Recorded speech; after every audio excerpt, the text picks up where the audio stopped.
Welcome to the Banker Lamp. Please enjoy the video. In this video, I will show how to play Pokémon Unite in PC.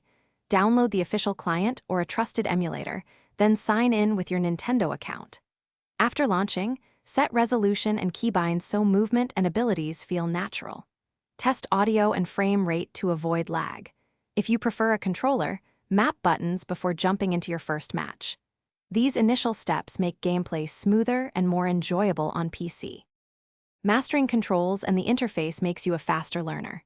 Start with basic movement, quick attacks, and the special move key to get comfortable. Spend time scanning the minimap for enemy positions and score zones to decide when to attack or defend. Adjust HUD size so health and timers are clear during battle.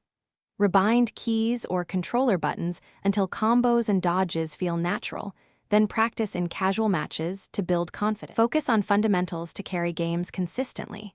Choose one role to learn its matchups and rotations well, and avoid swapping roles every match. Farm neutral mobs early so you evolve and unlock stronger moves before team fights. Communicate briefly with pings or quick chat to coordinate captures and ganks. Always weigh scoring opportunities versus defending points. Good timing turns small advantages into wins. Practice a few combos until they are second nature. Thanks for watching. If this was helpful, leave a like and consider subscribing. See you next time.